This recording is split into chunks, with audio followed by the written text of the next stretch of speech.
Guess what, everyone? How are you, dude? Momo left his Chobani yogurt in my fridge. Oh, he's calling it out. I am. Because but it might be my fault though. Because you said remind me to take the yogurt. I did ask you to remind me. I was mid-yogurt, and you don't want to have to throw out a yogurt mid-yogurt, especially with the granola that's in there. So I just put it in the fridge for a minute. So it'll be there for the next week and a half, maybe. Anyways, this episode is sponsored by Coca-Cola. Is it though? The morning choice of non-coffee drinkers. That's what it is. Not to be confused with Coke Zero. I get a lot of hate. Not sponsored. I get a lot of hate for a few things. One is my beverage I drink in the morning. Mm-hmm.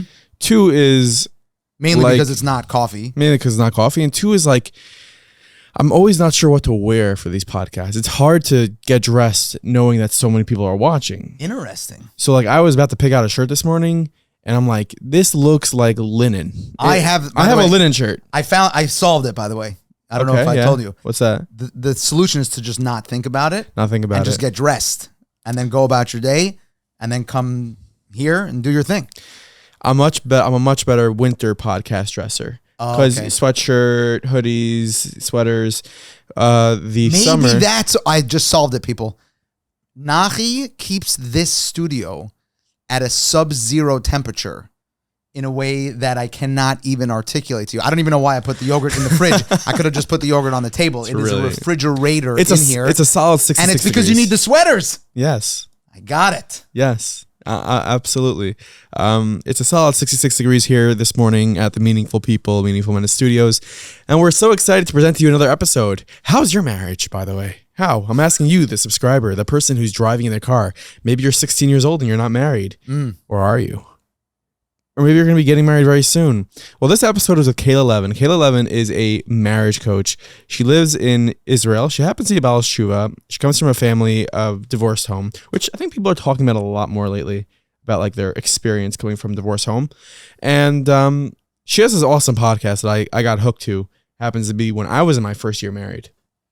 Just listening to the culture differences. I've seen you glowing, by the way. Yeah, but it used to be called First Year Married, and I love that name, and How to Glow is also great. But this episode's all about marriage and how to make your marriage more meaningful. Yeah, and I hope we did a good enough job highlighting the beauty and the majesty of marriage.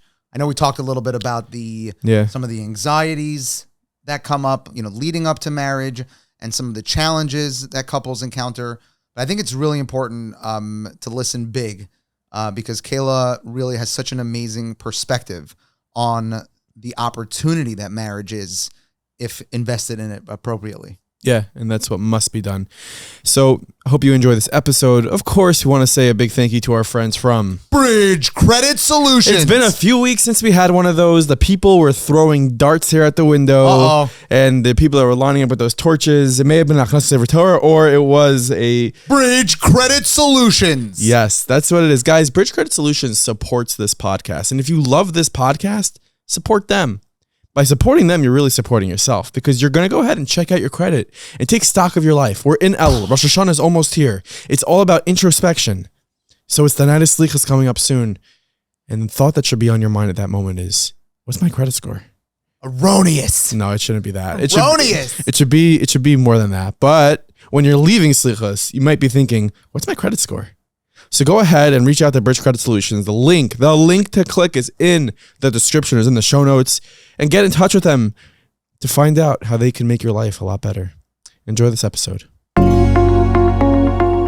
are listening to the Meaningful People Podcast. The podcast featuring our nation's most impactful, influential, and meaningful people. This meeting is being recorded. Yes. That's a message for Ello right there. Oh, there it is. That's a way to start. Kayla Levin, thank you so much for joining us all the way from the Holy Land. We've been doing this thing recently, Holy Land. This Holy Land thing, yes. People love it. I'm a big fan of that. Yeah? How is it out there? It's Holy Land? It's Beit Shemesh is appropriately named in the summer. It's nice and sunny. It's amazing. Thank God. We just had our 3-year Aliyah-versary. Really? So where'd you make Aliyah from? Atlanta, Georgia. Ah, Are we gonna play some Jewish geography, or like that's not so gonna? Rabbi Dave Silverman. Yes. Yes, That's an amazing one. Naki and I are both Camp Monk alum. Oh wow. Okay. Yeah. No, So the Atlanta is Silvermans, like if it just fell out. Sorry. When people find out you're from Atlanta, it's either like, what, is that in the United States, or it's like, Atlanta people are the nicest. That's generally the response. So I think we're in the latter category. Atlanta people are the nicest. Yeah, and aware that it's in the U.S. Definitely aware, unless they drop the "I'm from Georgia" thing, and then it's like, wait a minute, Russia or Georgia, right? When people drop Georgia on you. Yes, like, yes, for sure. Do you hear us in your ear, or you lost us when it fell out of your ear? I can hear you. I'm just trying to keep them in. Okay, good. Well, thank you so much for jumping on, and we're really excited to discuss a little bit about your life, who you are, and what you do. This week, spoiler for our guests, we're discussing a lot about marriage, dating, divorce, because that's something that you do. If you don't mind, I guess sort of telling us who you are, how you got into this field. Yeah, sure. So how I got into the field was like, it's, as with everything in life, in retrospect, you can see exactly the story, but in the moment, you don't really see where it's going. So now I know that the way I got into the field is that my husband and I came back from learning after college. We became observant in college. And so we spent a year learning in Israel and got married right after that year. So we knew each other beforehand. And so went into Shana Rishona, living in Passaic, New Jersey, newly from, right? Like newly all these things. And the other piece of the story is that my parents were divorced. And my Shana Rishona was very, very rocky. And there wasn't like anything on paper that was wrong. Like there was nothing clearly, that I could point to. But it just was this crazy emotional roller coaster. And I was super committed to making it work. I think this is actually kind of like sometimes people ask me, like, if their parents are divorced also, does that mean that they have a better chance? And I think one of the really kind of the superpowers of a child from divorce is that you are so committed, right? Like, that you can't take it for granted. And I think that's kind of where I was, which was like, I didn't really, I was struggling, but I was like, I'm going to read whatever books it takes, whatever, classes I need to go to. Like, I just assumed that I didn't know anything. And then I was just going all in.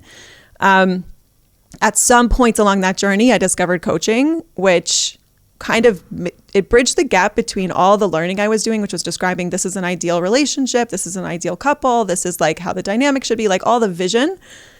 But then I wasn't really able to implement it because really underneath it, I kind of was still carrying that story around of like, I don't know, my parents got divorced, right? But they're very unusual in that they were very happily married for 24 years and then they got divorced.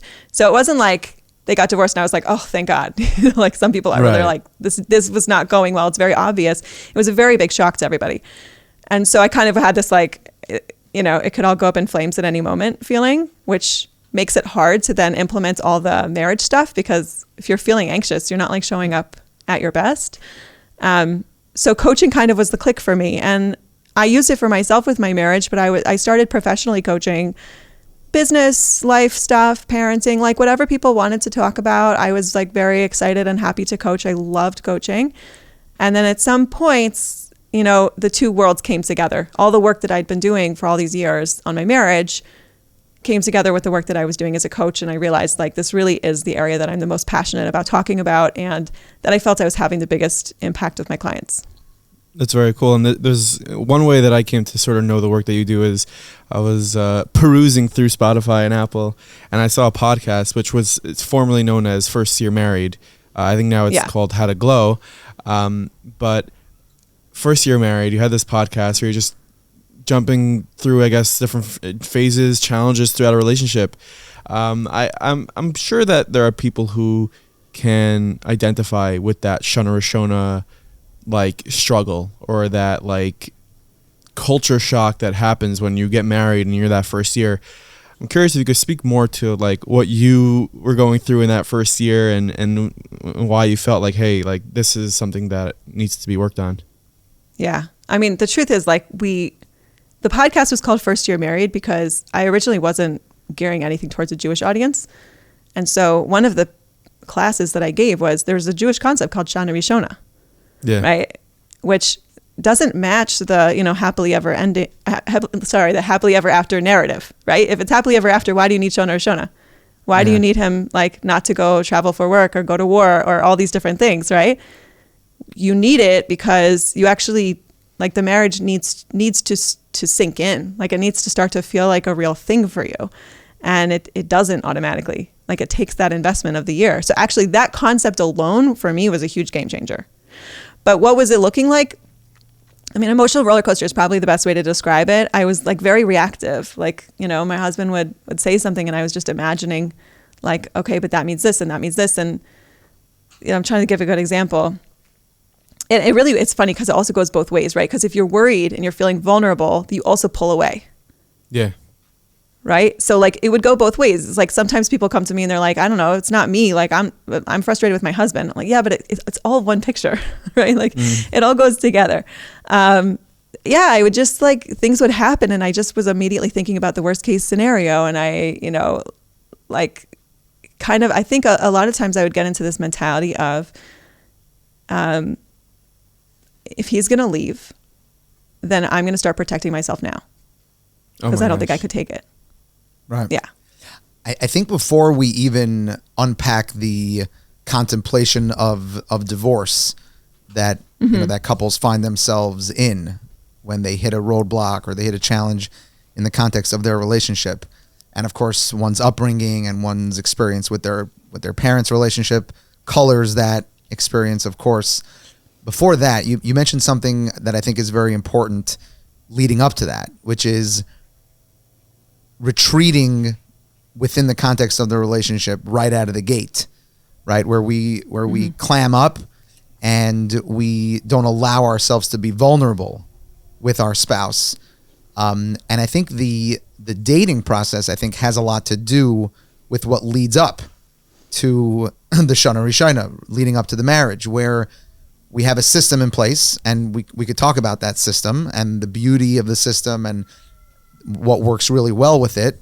But what I think one of the inherent challenges of our system is that we don't really know our spouse all that well by the time we're married to them.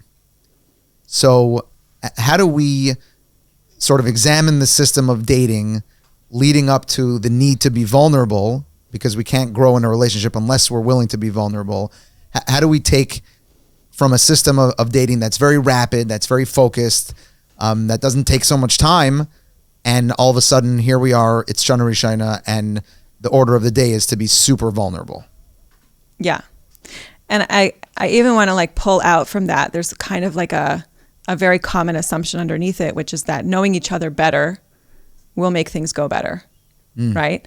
Where studies consistently show that couples that spend a long time living together before they get married or waiting, you know, dating a really long time before they get married don't have better outcomes. They have worse outcomes in the marriage itself, right? And so I think that's a piece of it, which is kind of like, you know, this is why I love coaching, right? Like, let's examine all the thoughts that we have. Why is this person experiencing so much of a struggle with Shana Rishona?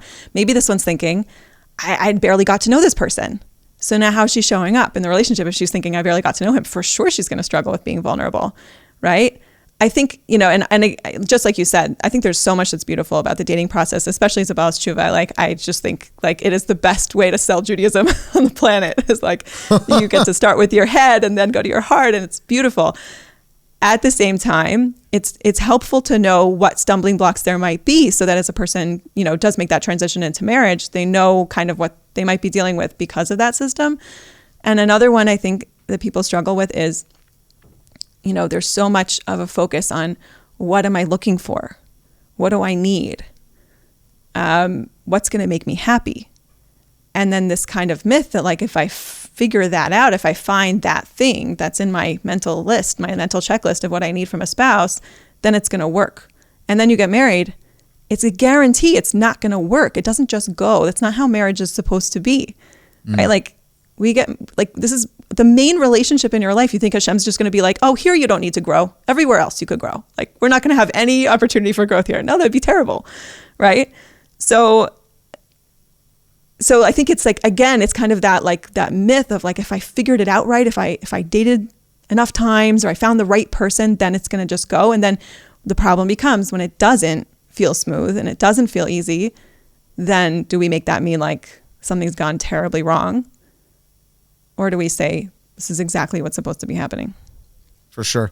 I want to stay one more round on the dating process before we jump into the marriage. We mentioned that we think that it's a beautiful system, and you mentioned that it's the best way to sell, from Yiddishkeit. I mean, let's like highlight Hashem first, but yeah, then the dating. Sure. Number 2. Let's unpack some of that beauty. What do we love about the dating system?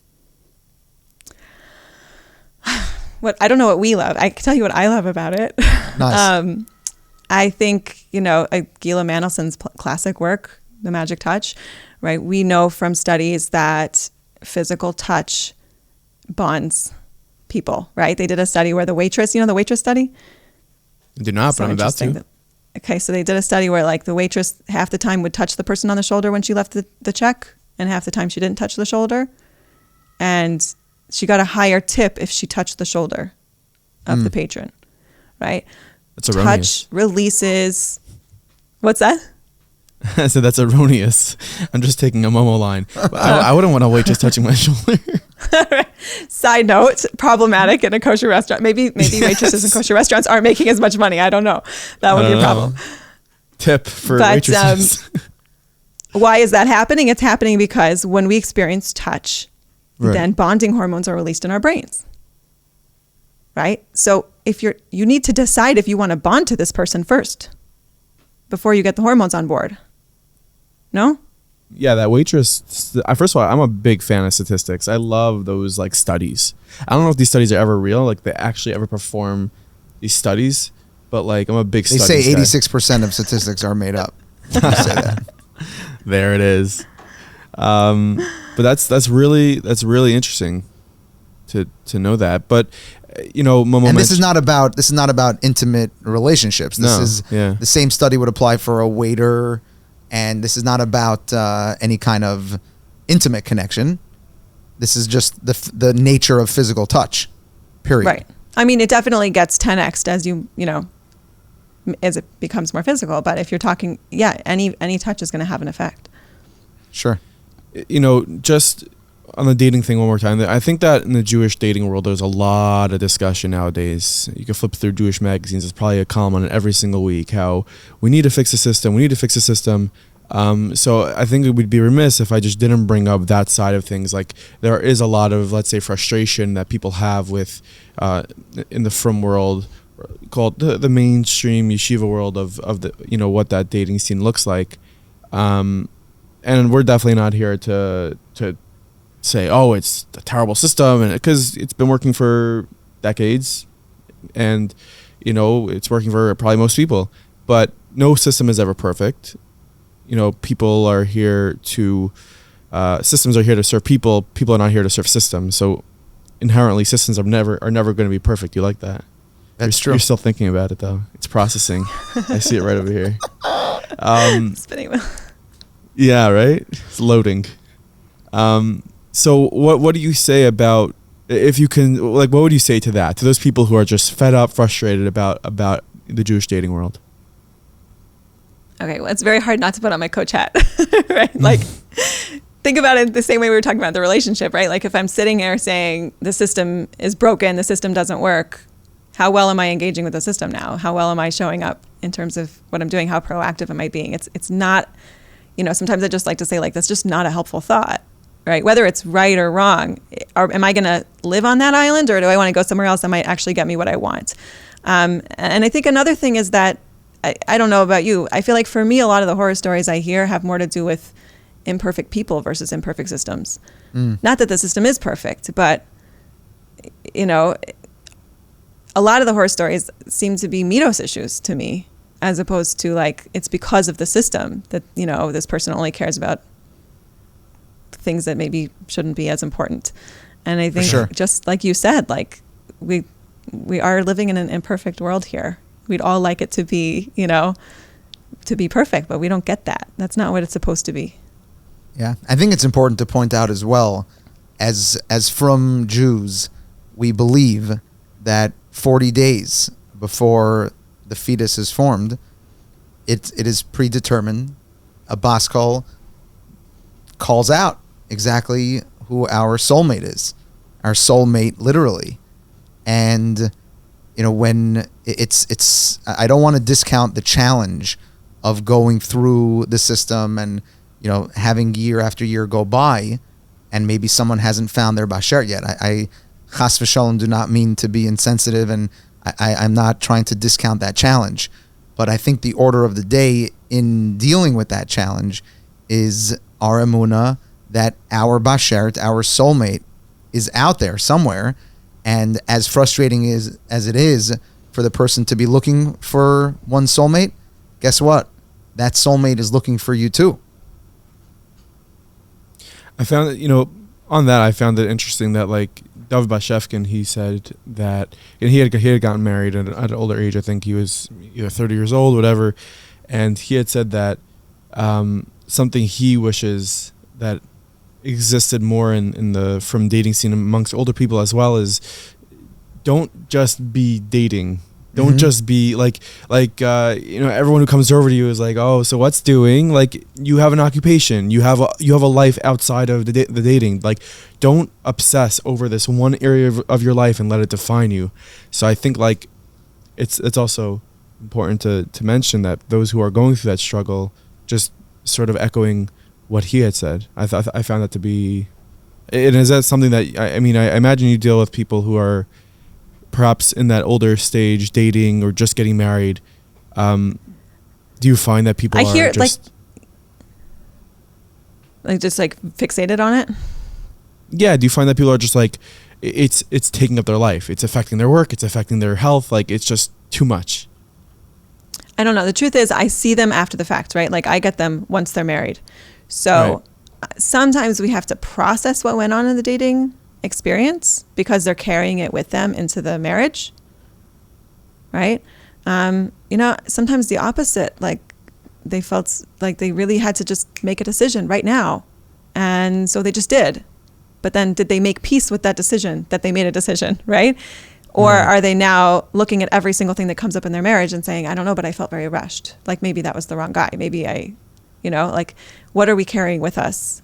And going back to what Momo said, like, you stood under the chuppah with this person, unless, of course, there's certain cases we're not discussing here. We're not talking about a situation of, God forbid, abuse or something like that. But all things on paper being relatively normal, and relatively normal means sometimes there's fighting and, there's bumps in the road, then this is what you are supposed, you don't get married to someone by mistake. I guess that's what I want to say. Hashem doesn't let that happen. Yeah. Right. I think, so something I wanted to bring up, just to sort of get into some meat and potatoes of this topic. I was talking Nachi's hungry in the morning. We're conducting this interview relatively early in the morning in New York. Yeah. With the time difference. You ate breakfast? I did eat breakfast. You were eating a chobani on the way in. Yes, I did. I did not. We may have started our mornings at different times. We did. I may have not even started my morning yet. I think I just woke up right now. But for meaningful people, listeners who know that Nachi does not drink coffee. Yeah. Right? From our Sruly Besser episode. Ever. Yeah. Wow. You'll be happy to know I've never seen that last through becoming a parent. Well, it's lasted. With his Diet Coke. His early Diet Coke. What are you supposed to drink in the morning if you don't drink coffee? Like what? What is a better drink? You're supposed to drink coffee. Okay, I guess so. I was speaking to a friend recently, and his sister is getting married. I think she's married by now. And something that, she was really struggling with was that married, and by the time it was coming down to her wedding, they were already divorced within the first 6 months of their marriage. Wow. And it's something that I don't know if it's more prevalent today than it is years ago. Maybe you can answer that. It certainly seems like it is. I know a number of people who are married for a very, very short time. They're back home. So like the anxiety that it's causing single people now, just seeing marriages crumble around them. Yeah. That leads to like a scary situation for people getting to the dating world. It's not so exciting. Yeah. Well, and also like carrying that around as a newlywed, for sure. Yeah. Right? I mean, I remember when we first got married, Rabbi Dr. Akiva Tatz, has a 2-part lecture on marriage. So we've been married for 13 years. So this is our 13-year-old lecture. And he was talking about how there's this phenomenon of couples suddenly starting to get divorced within the first year. That was 13 years ago. Wow. So I should ask him like what he would say about what it is now. But it seems to me like it's a completely different ballgame than it was 13 years ago. You're seeing that, right? You're seeing that as well. And like, why? Yeah. I mean, it's a silly question to really ask. Well, why are people getting divorced within the first 6 months? But I'm going to ask it anyways because I ask silly questions. But like, that's an important thing to really try to analyze. Like, why is it like, listen, it's either one of a few things. One, it's things are actually like really not good and there's an abusive situation. 2 is, or I challenge you, Nachi, to leave it as an open-ended question. Right. Let's hear from the expert.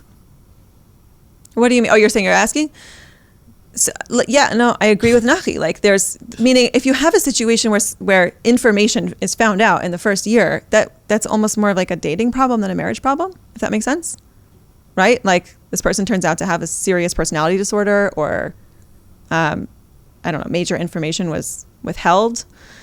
Usually we hope that that's the minority. Nachi, you said you love statistics. I don't have these statistics and I don't think people would report honestly, even if we had them, of like, how many narcissists are saying, well, it's probably my fault that we got divorced. Like, it's just not happening, right? So that's a challenge for sure. What I can tell you is that there are definitely women that I work with who kind of have a similar experience to what I had. And that's kind of why my thing kept branching out. Like I originally just was working with people whose parents were divorced because I thought we were the only ones with this. And then I had people coming to me and saying like, no, I'm experiencing exactly what you experienced. My parents are still together. So I think that, what I see a lot of is people who like, they can't point to any one specific thing, but they also don't really know what to do. They don't know how to fix it. They don't know where to go. Maybe one spouse isn't interested in marriage therapy. Maybe neither one is, right? You just had a conversation about that taboo recently. And so, and I think that kind of it keeps circling back to the same theme that we keep bringing up, right? Which is, what are you bringing in terms of your expectations? If your expectations are that this is going to be smooth and, bump free, happily ever after, then like you're really setting yourself up not for such a great thing. And the truth is I've had multiple college teachers reach out to me and say, I see what you're doing and I'm trying to teach your material to my college and it's not working.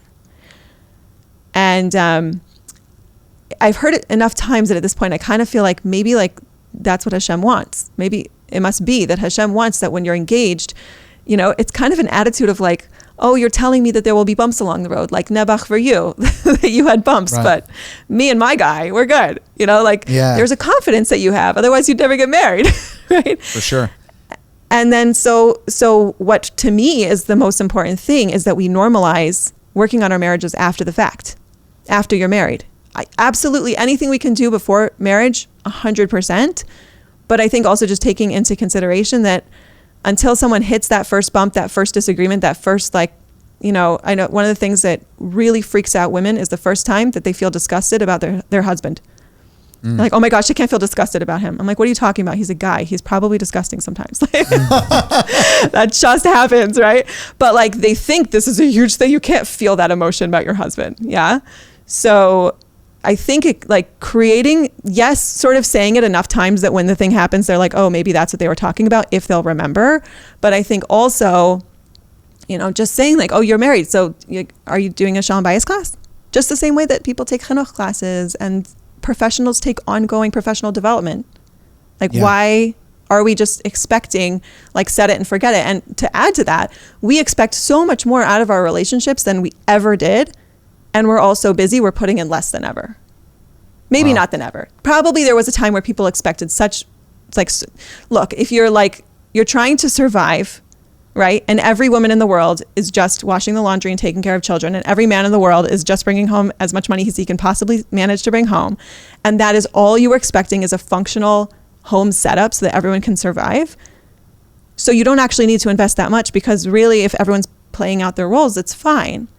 But most of us want, and rightfully so, we want to be married to somebody who makes us laugh, who understands us after a hard day, who can take us out to our favorite place when like we want to do something special to celebrate, who gets us, who, you know, like supports us and co-parents with us and also helps with the house and also can bring home money, and that goes both ways. And right, we're expecting, really we're shooting for the stars here, but are we putting enough gas in that tank to actually produce that relationship? Or are we just expecting like that's how it should be, and if it's not that way, then like something's gone wrong, or he's dysfunctional, or I'm dysfunctional? Wow, I love it. Sounds like a lot. Yeah, and I want to unpack all of what you just said. Before we do, I want to just point out that as you're mentioning, you know, this ROI, this return on investment, right? A lot of this input, this work that we put in, there are resources that you mentioned we want to normalize being able to go to couples therapy. And, you know, Nachi and I and this podcast, we're big advocates for the resources that are available to us. We had I think a wonderful episode with Dr. Akiva Perlman about the work that he's doing. Amazing episode. Right? Yes, I had chills. It was so good. Yeah, and he's doing groundbreaking work within, you know, different communities within the frum world, and it's amazing. But I think in the marriage context, way before a couple decides whether or not to avail themselves of a resource like therapy or like coaching and counseling, the acknowledgement needs to be that it's something that will require work, period. Now, what resources you avail yourself of, whether it's a Shalom Bayis class, whether it's a therapist, whether it's couples counseling, there's so many different tools, but that's not the type of Inyan where, oh, if you're sick, you have to go to a doctor, right? But as long as you're healthy, you could avoid a doctor. This is not something that we're trying to avoid. This is trying to find the right way to work on our marriage, which we're going to have to do regardless. Right? 100%. So many things I want to say to that.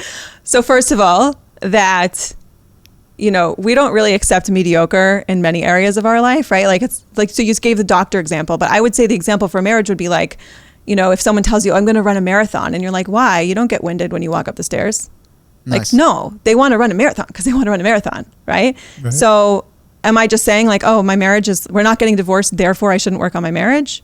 To me, that's the same thing as saying like, you don't get winded when you walk up the stairs, so why would you go to the gym, right? Mm-hmm. So that's one piece of it. Another piece is that I think it's really important for people to find the way to work on it that works for them, right? So like I said, from my experience, getting the vision was critical and I needed to do that, but that was not sufficient for me. I had to learn more and get more self-awareness to be able to actually execute on that vision, right? And I also, you know, kind of like embarrassingly enough, I tend to find a lot of the material, the studies, I'm not talking about necessarily Jewish teachers, but, you know, in the marriage world, it can be very dry, right? And or just the idea of like, when you think about, I need to work on my marriage, like really, how does that feel when you think that thought? Yeah, are you excited about that? I'm not excited. That's not an exciting thought, right? So for me, and this is like literally how I design my program, so that's why I do it this way, because this is what works for me, is that it has to be fun. Like I have to be excited. So we like do challenges and we like alternate with things that like make our whole life better and making our marriages better and all that. And like I'm trying to, you know, make it more colorful. Challenges. That's what I need.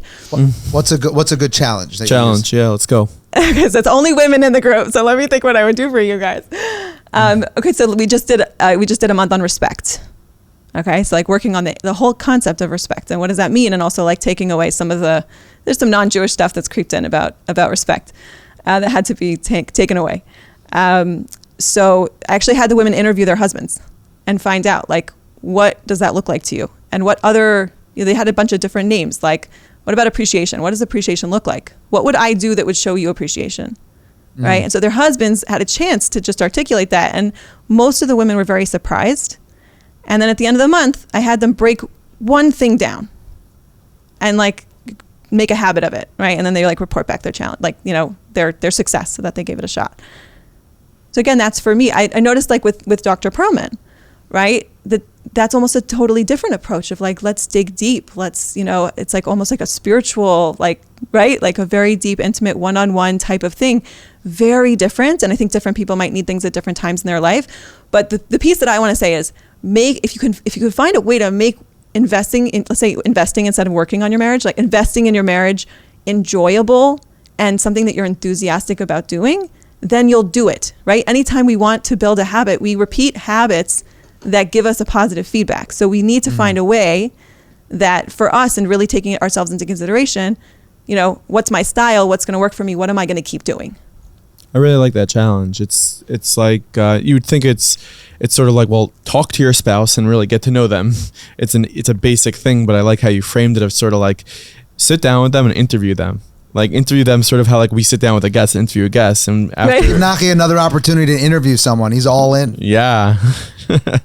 What are some other, I guess, like do's or don'ts? Maybe if we can hit on some of those do's and don'ts of a marriage. I know that it's case by case probably, but I'm sure you have those in your back pocket. I mean, I'll talk about self-awareness because it's such an important one to me. So I think getting scientific about what's happening in your relationship, getting curious. You can't be in curiosity and judgment at the same time, right? So getting curious about, I always like to break the marriage down into three things. There's your thoughts about yourself, your thoughts about your relationship, and your thoughts about your husband. Okay? And obviously switch it for you. But so if I'm really clear on, let's say I'm sort of being scientific and I see that like my husband did something and it made me feel like very disappointed, for instance, right? So one option is I can kind of like go to town on that story about how disappointing he is, right? I did a lot of coaching during COVID and there were a lot of couples struggling, as we know, right? And a lot of women who are seeing their husbands really struggling with sticking to things that they didn't have the external accountability anymore for Minyan or for learning, right? So let's say she's feeling disappointed. On the one hand, she could go into the whole story. This isn't fair. This was the agreement. I'm working so hard. How come he's not even doing his part? Like she could do that, right? It's not going to get her very far. It's going to just dig her deeper into what she's already in. I don't mean to say she should invalidate herself or say she's wrong for feeling that way. There's always a reason for how we feel. But we get to choose how long we sort of stay in that story, right? But if she's being scientific about it, if she's being analytical, she could say, okay, this is very interesting. Let me just watch this for a second. He skips night Seder, let's say, right? I feel disappointed, right? What do I start doing? How am I showing up now? Right? Like, let's take him out. That's my reactive self, is my feeling based on that. But what I'm doing, what am I proactively now doing? Not really proactively, it's still reaction. What am I now doing because I'm feeling disappointed in him? And often, always, when we do that, we'll see that she starts her own thing. So like, if he's not going to go to night Seder, so she's not thinking it literally, but what is she doing? She's scrolling. She's like, maybe she's like kind of wasting time. She's maybe complaining to him. She thinks he's not doing his job. She sort of stops doing what she thinks is her job. Like we mirror each other. Yeah. So If we get this kind of like ability to observe ourselves and not just to observe, oh, I know I'm disappointed because he didn't go to night Seder, because I think that's important for him to do that. But if she continues that conversation with herself and says, okay, but when I'm feeling disappointed, then what am I doing? How am I showing up? And then what am I creating in the relationship? That forces us to, first of all, sort of take responsibility to what we're contributing, which in a relationship, it's always two people. There's never one person is, not doing anything, whether they're right or wrong. I'm not saying anyone's right or wrong, but we're both, it's like two people dancing. One person can't suddenly change the dance steps and the other person can continue. Like they have to adjust. They have to try something different, right? So if I start to pay attention to like what I'm creating on my side, it's amazing how fast your brain will stop wanting to invest in the story. Yep. It's ready to release it because it's like, oh, that isn't helping. Right? Right. I love your nusach of showing up. And when I hear you speak that way, for me, what that means is, thank God my wife and I have been married 15 years now. And we were blessed with 6 children, and as I'm hearing you describe it, like I'm thinking for myself in my own relationship, like where am I showing up and where am I not showing up? And I want to invite you to sort of unpack what that means in your own vernacular, showing up in a relationship. I love it because I think that even just those, at least for me, that wording kind of awakens the like proactive, almost like noble side of us, right? Like I want to be in service. I want to be, contributing. I want to be just like, how are you showing up for work, right? Are you showing up in your pajamas or are you like showing up, with your Diet Coke in hand, right? Ready to go. Exactly. Not someone's hitting him with Diet With Coke. your Diet Coke in hand. Jeez. Love it. I'm saying it's good. espresso, You're not right? in your pajamas. You have the Diet Coke, not the Diet Coke, right? So I guess that's what I mean is like when I'm noticing how I'm showing up, I'm watching myself. I literally even say to people like, imagine there is a camera on the wall watching you as you're interacting with your husband. What would it be noticing? Does it notice you just opened the fridge 5 times in the middle of your fight? Like what's going on, right? What is physically happening? And we don't naturally do that. Most people don't naturally watch their behavior that closely, but it's a skill that's very easy to learn. And yeah, so I guess it's that. It's like really being aware of showing up is the opposite of being a victim, no? Yeah. Yeah. I want to take the concept of showing up one layer deeper. Please. Yeah. And something that I learned from my wife, she helped me, work on this myself. I naturally, when I encounter something that's difficult or if I feel like challenged by something, I would naturally just like shut down and sort of retreat even within the context of the dialogue. So what my wife has helped me realize about myself is that I do have a tendency to do that. And like she helps me stay showed up in the dialogue, right? And I just want to like share with couples, like there are going to be encounters with a spouse that are unpleasant. There are going to be encounters with a spouse that are difficult. And for a personality like me, you're going to want to run away from the conversation and not be present in the conversation. What would you share with couples, that have a counterpart like me that naturally want to just retreat from the conversation, not deal with the discomfort? How do you stay in it? I love that you just said that, first of all, because I think like you're displaying the growth mindset, right? Like my wife is pointing something out to me and I could either be offended or, hurt or shut down, or I could say like, this person is helping me see something in myself, right? It's one of the things I love to say is like, make your partner your guru. Because whatever you guys are like in conflict about, he probably has something to teach you, right? There's something you could learn from that conflict itself. So, okay, I'm like you. so in terms of, what would you say? I think, there's 2 things. One is, first of all, to yes, honor how you function. My husband and I started working together now. And it's very interesting because I'm an introvert and he's an extrovert. So he wants to do everything in meetings and talk it out.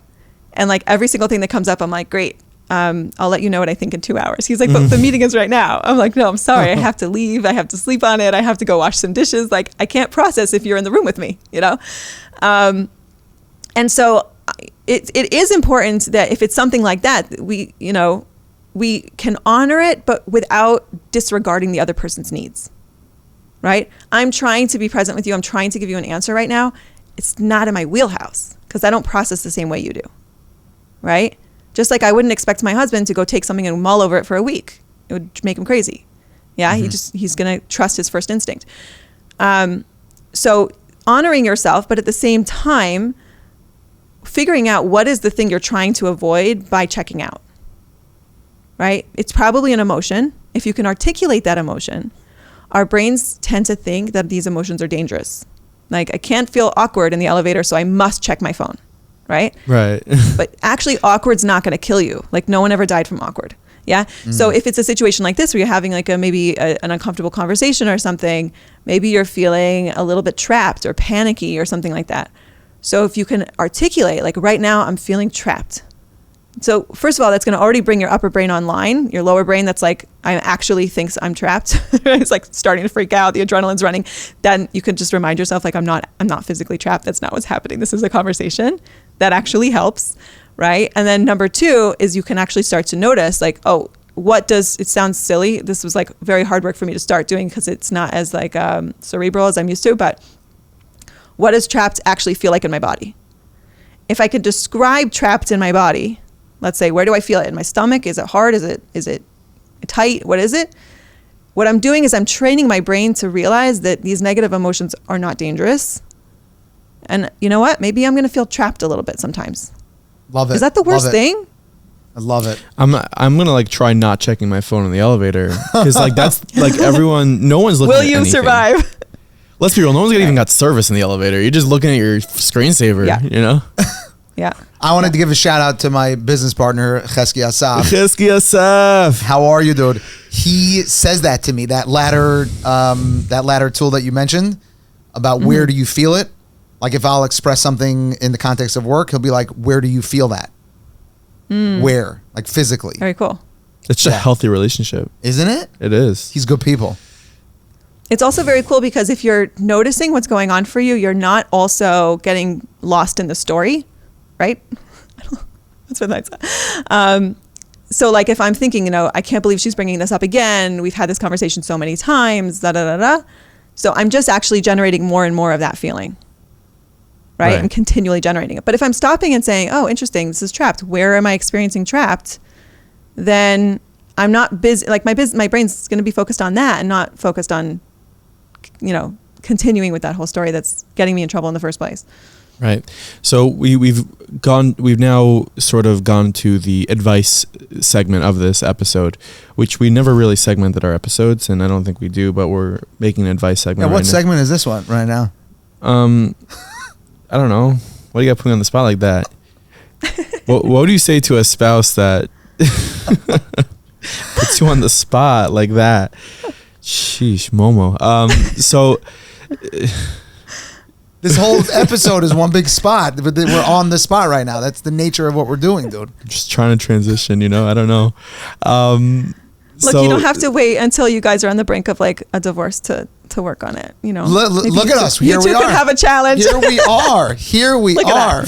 My showed up today. Beautiful. My stomach feels very tight right now. I almost brought Diet Coke too. Oh my gosh. I'm processing this, by the way. It's gonna hit me later. But someone who's, I always like to frame it when people are listening to these episodes, because I kind of feel like people who are listening to these episodes are sort of driving in their car. Like that's when I listen to the podcast. So it's the only way I can relate to it. Someone who's driving in their car and they are engaged, they're about to get married, and they're nervous. They're anxious because they're well aware that there's work that needs to be done. They don't really know what that work is, and it's hard to know until after they're married. What's something that you can say to them that even just there in their own mind in that car that they can think about or they can do on their own in practice that can prepare them a little bit more for marriage than they were prepared 10 minutes ago? Yeah. I'm glad you're saying this because we're talking about so much of the challenges, and I want to say I'm like the biggest fan of marriage. I think it's the best thing ever. And, so when we're talking about this investment, what's really interesting is in Noel Rachel, it talks about how a man's avoda is really the go out and conquer type energy, right? Like going out and either making the parnasa or sowing the field or whatever it is. And a woman's avoda is all inside. And we see that so many women are very into self-improvement and very, you go to I used to do kiruv. Go to a class, it's 80% women, 10% men or 20% men. We love this You still do kiruv, by the way. You're makara people to each other. I guess so. Yeah, right. That's true. Thank you. I think I have an aw button. Aw. I got you covered. Can you give me an aw? Aw. Okay, go on. I totally forgot the original question. Oh, so these newlyweds. No. You were highlighting the beauty. You were highlighting the beauty of marriage. It's great. That's what I want to say. Yeah, it's and that we can combine it with the idea of that's why I got to the sidetrack about the women in kiruv. We actually really do want to grow. right? Like, we don't want our marriages to not ever challenge us or push us or help us, develop as people. And so this is like kind of this very unique area of growth. But what I love about it is that the more you work on it, the more you get to benefit from it, right? I mean, most people that I've talked to, if your marriage feels kind of yucky, it shows up everywhere, right? Like, it's hard to focus. It's like it shows up in every area of your life. And if you feel like it's like really jiving and you guys really get each other, you just had like an amazing date and you had an amazing conversation or whatever, you're like in that phase where you see the growth, like, oh, we used to struggle with this and we're starting to work on it. It plays out into every part of our relationship. So one thing I want to say is like, this is growth you want to do. It's not scary growth. It's not bad growth. Like, we want this. It's geschmack. Like, don't feel like you need to run if you feel that resistance, pretty much. Like, don't feel like this is. Yeah. I think if people knew how awesome marriage could be, like, everyone would be totally invested. I think we just maybe don't know. It has to. Do you think people who like are married for a long time and they're just like, they're content, but they don't realize what levels they can take into? Like, if they could just both invest? Yeah, I do. I Isn't do. that I don't sad? think this is like just for like special people. But you know what I'll say is I've seen women who've been married for 25 years and they say, oh, I just started working on it and I'm like looking at it a different way and I'm, Well, how does someone do that? Do they say, I wish I'd done it earlier, but who cares? Like, you're doing it now. That's what's important. So how does someone who's married for 15 years say, you know what? I want to change something? Because like you have 15 years of just momentum of just going a certain way, routine. Right. How do you just? Well, I think that I do think that there's like different points at which like the typical couple kind of like puts their head up for air and is like, wait, oh right, marriage, how's that going? Right? Like, we have the newlyweds who are completely focused on like, is this marriage good? Right? Yeah. And then, but they're also like, their hormones are raging and they got all sorts of things going on to make things like a little bit different than for everybody else. And then like, I don't hear from anyone until they've got 2 kids. Like, the one kid, I almost never hear from people that are like in the one expecting number 2. It's like they've got 2 kids and now the younger one is like past the newborn phase and now they're like, help. There's a moment where they're looking around and they're going, okay, now my plate feels very full. I'm starting to notice resentment. I'm starting to notice something come up, right? Kids moving out of the house is a definite time where a lot of couples sort of pick up their head and they say, oh, right, now I'm only at home with this guy. Like, how's that working out for me? Right. So I do think we have these opportunities and we can take advantage of them. And we also don't need an opportunity. Like, listening to this episode might be the opportunity, right? Sure. Nice. Yeah, it's a wake up. It's a wake up call. So. I love how you said that you identified that inflection point when children move out of the house and then the spouses, just have each other. My wife and I will discuss that specifically, where we need to build in time for us, sort of independent of the reality that we're raising 6 children, because in Mirz Hashem, there will be a time where they will grow up and they'll be adults and be independent of us, and then it'll just be the 2 of us. So, the common ideas that you hear of, date night, or we're noticing over the last few years that breakfast dates is actually easier for us than dinner dates. Yeah. And just building in that one-on-one time, even within the hecticity of life, especially raising children. It's so important. Yeah, that's brilliant. That's brilliant. To use that as your motivator, right? What do I want my marriage to look like when my kids move out? To me, that's very motivating. That's wonderful. And I also want to say, like, going back to that analogy of like, how much we're expecting to get out of our marriage and then how much we're putting in, how much gas am I putting in the tank if I'm trying to go for the whole road trip of like, I want everything out of this relationship. That can also be really helpful when you're in a phase where you actually can't put that much into your relationship and you can just say like, let me just level down my expectations right now. I think one of the most comforting things I ever, thought about my marriage was that if you're in it for the long run, that means you might have an off a year, right?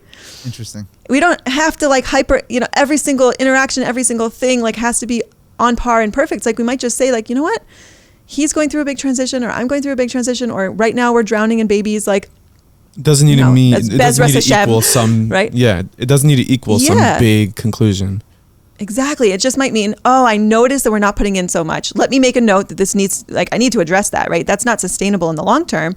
But at the same time, I can just say, okay, so you know what? I might need to lean a little bit more on some other people for, you know, the support or whatever, the like deep conversations, any of those things. Because, you know, if I'm not putting that much in, how many, you know, deposits versus withdrawals do I have going on here in this relationship? Right.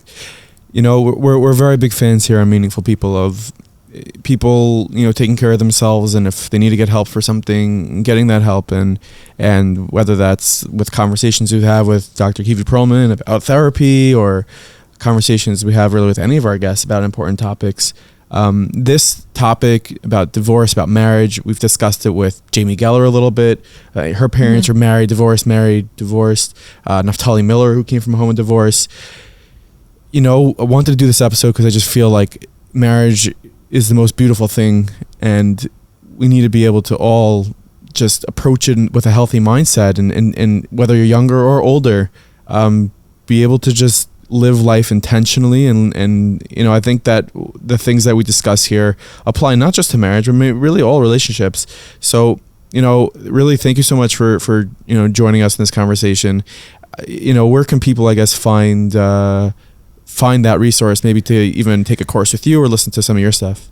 Yeah, sure. So the podcast is on all the major podcast players, Apple, whatever, Spotify, Google. It's called How to Glow.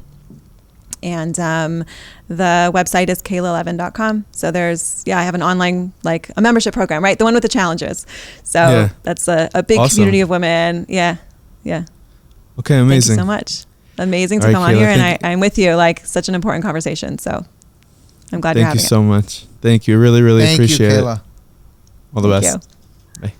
Thank you for enjoying that episode. Whoa, that's erroneous, because what if they didn't enjoy it? I think if they really listen big, they'll know that they did enjoy it. Something I'm noticing, for those who are watching the episode, you see that I look taller and built bigger than Momo, because my seat is a different chair. And because he's taller and built bigger. I'm not. Am I taller than you? I don't know. Stand up. Erroneous! Stand up. Uh-oh. The top is blocked off in the camera, so I'm not sure. I'm hoping that a tremendous amount of editing is applied to that segment. Just that whole, like, situation. Yeah, anyways, I think I'm taller, but I look because my seat is raised. Anyways, I'm like Phil Jackson, you know? Phil Jackson used to sit on this massive... Yeah, he had terrible back issues. Yes, I don't, Baruch Hashem. Anyways, Kayla Levin is awesome. She does great work. She happens to have a course that people can take. I think it was KaylaLevin.com. You go on that website. Yeah. But she has just a very real, relatable way of discussing marriage and the challenges that it comes with. I love how she just normalizes the struggle and the Shana Shona rockiness. Yeah. I think maybe people don't understand that, like, you're getting married and it's not supposed to be butterflies and rainbows for 365, you know? Like, you know what else, Nachi? Yeah. We had a hard stop, by the way, on the recording of that episode. Momo had to go to the bathroom. Erroneous. That's a lot. So we did have a hard stop, and I feel like I wish we would have had more time to allow Kayla to just unpack the beauty of marriage. Yeah. And how integral it can be to just our day-to-day happiness. And that, you know, we don't know our expectations until we're disappointed. And if we're feeling disappointed in our marriage, it's in our hands to invest in it, to put time and to put effort. And there's such beautiful fruits to reap from doing so. And to have that relationship and to have someone with whom you can share life's joys and life and the pain of life and the joy of life and the ups and the downs and really everything that happens in your life. To be able to share that with someone so intimately and so close, it's so beautiful. And we invite everyone to just spend some time on their marriage. Yeah, it doesn't matter how old you are. It doesn't matter if you're married 20 years, 30 years, 40 years, or 3 months. Like, something I learned when I was in base medrash, and it happens to be me and Momo I was in base medrash and Momo was in the kollel learning with Rabbi Yassel Shorts. Right? And so that's how we know each other a little bit. People always ask, how do you know Momo? And I'm like, I have no idea. I have no idea. I kind of did like a Willy Wonka situation, like the golden ticket, and Momo got the chocolate, and they were like, okay, you're the co-host. Yeah, and the chocolate was delicious. It was, wasn't it? It was called Snam. Boom, got you. But something I learned is, like, marriage isn't a hospital. You need to work on yourself. You can't get married and think that, like, the work is done. Mm-hmm. You got to work on yourself, and you got to constantly invest. But like, more than just the hospital analogy, if you do the work, it's the most beautiful thing in the world. It really is. So we invite you to do that work. That's why we did this episode. You know, divorce rate is high, but the happy marriage rate could be higher. So go ahead and have a happy marriage by reaching out to Bridge Credit Solutions. I don't know, guys. Anyways, we have an amazing episode coming at you next week. As many of you know, next week is September 10th, September 11th, which is the 22nd anniversary of 9/11. And we sat down with a survivor, someone who found himself on one of the top floors of the Twin Towers as the planes hit. So it's so wild. I'm not gonna spoil that story for you. That's next week here on Meaningful People. So go ahead and one of the few people on the planet that survived it. Unreal, unbelievable. Really, it really is. So you can hear that next week on Meaningful People. Make sure to hit the subscribe button and leave a review, because we got a few people who said, "Oh yeah, by the way, I listened to the outro." So if you're still listening now, if you're still listening now, then leave a review. And because honestly, it helps more people see these episodes, just the way that the cloud world works. Algorithmic world. Yeah, the algorithmic world works. And that is good for Hashem. Hashem likes that. Anyways, hope you're doing tshuva this month, and we will see you next week once again. Thank you, everyone. Bye-bye.